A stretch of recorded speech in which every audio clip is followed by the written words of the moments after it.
while millions of people were losing everything. A lifetime of savings, businesses, families. One man was doing the exact opposite he was buying everything, cheap, right in the middle of the panic. And no, this is not just history. This is happening again, right now. Except instead of refineries in Cleveland, today the stage is tech companies, banks, digital platforms, crypto, AI, and infrastructure you might even hold in your portfolio without realizing it. And if you don't understand this pattern, there's a very good chance you'll be the one selling at the bottom, while someone more prepared buys everything from you. That man's name, John D. Rockefeller, and what he did is basically a manual for how real money is made in times of crisis. Now pay very close attention, because there is one specific moment in his story when everyone thought they were safe. But in reality, the war was already lost. And once you understand that moment, you will never look at the market the same way again. Before you understand his strategy, you need to understand the mistake that destroyed almost all of his competitors. And that, today, is still destroying everyday investors. Most people believe that money is made by finding the next big opportunity, betting on the right thing, getting in before everyone else. But Rockefeller understood something different, something very few people are willing to accept. The money is not in the bet, it's in controlling the game. While everyone else was rushing into oil drilling, he chose something boring: refining, controlling, organizing. In the 1860s, when oil became the new American gold rush, most people wanted to drill wells and strike it rich underground. Rockefeller stayed in Cleveland, in the predictable part, refining crude oil into kerosene, cutting costs, standardizing processes. And this is where 90% of people start losing without even noticing. Because while they chase the shine of opportunity, they ignore the person quietly building the game board. In the 1870s, the oil market was chaos. Dozens of small refineries, brutal competition, everyone in debt, everyone optimistic. And that's the point, everyone optimistic. Historically, this is exactly when the biggest crashes begin. While everyone believed growth would continue forever, Rockefeller saw something else. Fragility. He didn't see a strong market. He saw a market ready to be swallowed. And then he started, quietly, company by company, buying, pressure, acquisition. In practice, many refinery owners reached a point where they had two options: sell, or walk straight into bankruptcy, trying to compete against someone with lower costs, bigger scale, and better deals with the railroads. This period became known as the Cleveland Massacre. But that nice label hides the reality. It wasn't competition, it was elimination within a few years.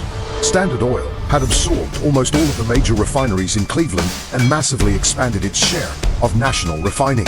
And here's a line you need to remember: crises don't destroy wealth, they transfer it. And if you think this was left in the past, just look at the market today. Tech companies burning cash to survive. Startups getting bought for a fraction of their former valuation. Digital businesses being swallowed whole by larger platforms.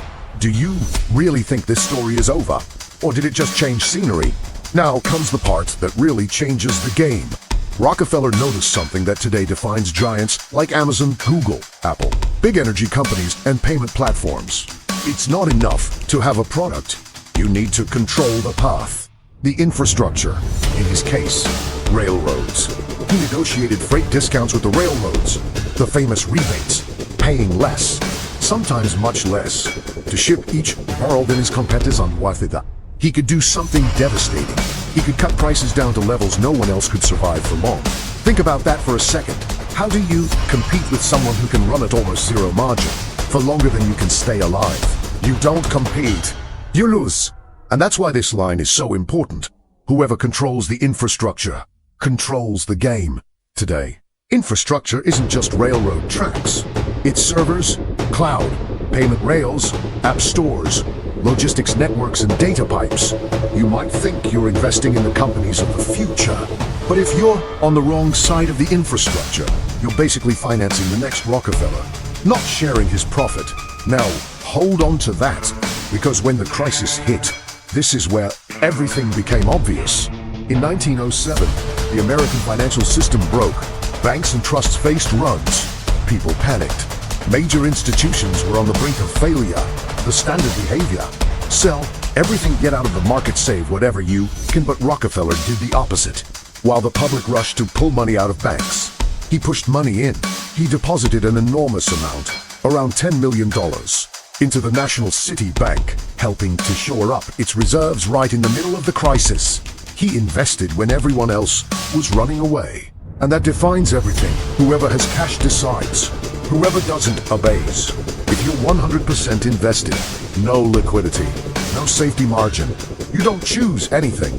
You react. You become part of the movement, not the one steering it. And here's the painful detail. Most people only discover they have no options after the crisis has already begun. And even when it looked like he had finally lost, that's when he won even more. In 1911, the US government decided to break up Standard Oil. The Supreme Court ruled it an illegal monopoly and ordered it to be split into 34 separate companies. Everyone celebrated. Politicians, the press, competitors. They finally beat him, except they didn't. Because there's one detail. Rockefeller was the largest shareholder of Standard Oil, and when the company was broken up, he received proportional stakes in the new companies created from the breakup. Over time, many of those companies became global giants, like Exxon, Mobil, Chevron, and others. As those companies grew, his wealth multiplied. In other words, even when the system tried to stop him, he came out ahead. And here's one of the most ignored truths. Regulation rarely destroys the biggest players. It reorganizes the game in their favor. Later on, I'm going to show you exactly where most investors sit in this same cycle today, and why that position looks dangerously similar to Rockefeller's competitors right before they were swallowed. Now strip away the story. Look at the pattern. Markets start fragmented. Hype builds. Companies burn cash to grow. The crisis hits. The weak go under. The strong buy. The game concentrates. Repeat.